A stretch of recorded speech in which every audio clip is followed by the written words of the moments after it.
មិនហ៊ានស្ដីបានត្រឹមយំបែកខ្នងធ្វើឲ្យអូនមានរឿងអ្វីទើបទាំងភ្នែកស្រីស្រក់ចង់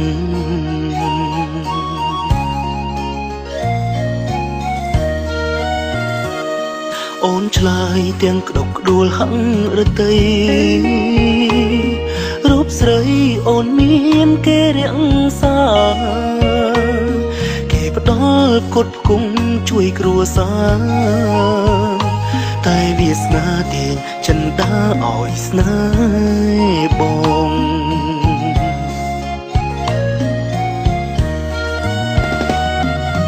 សូមសោខ្ញុំគេចិនចឹងញញឹមបានត្រឹមតែលួងថ្លៃការពិតក្នុងចិត្តដូ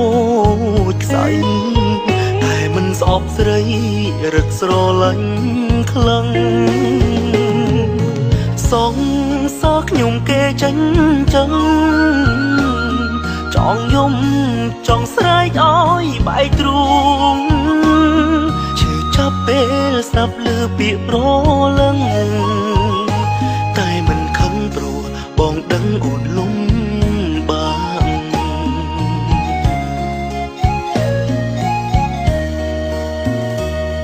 ថ្ងៃមួយបើសិនប្រុសម្នាក់នោះដឹង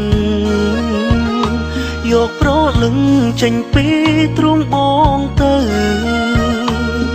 បងព្រមបែកអូនព្រមបើកផ្លូវ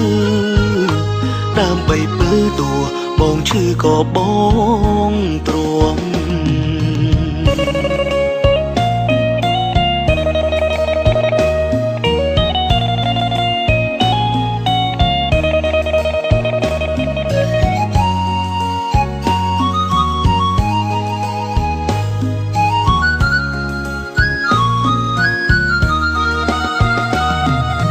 សងសោខ្ញុំគេចាញ់ចឹងញញឹមបានត្រឹមតែលួងថ្លៃការពិត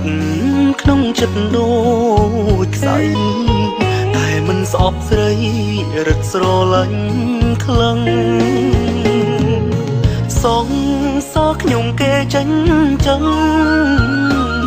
ចង់យំចង់ស្រែកឲ្យបែកទ្រូងឈឺចាប់ពេលស្ដាប់ឮពាក្យប្រលឹងតែមិនខឹងព្រោះបងដឹងអូនលំបាក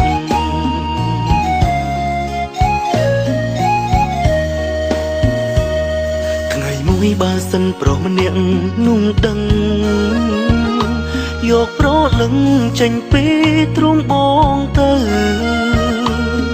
បងព្រមបែកអូនព្រមបើកផ្លូវដើម្បីពើតួបងឈឺក៏បងទ្រាំបងព្រមបែកអូនព្រមបើកផ្លូវដើម្បីពើតួបងឈឺក៏បង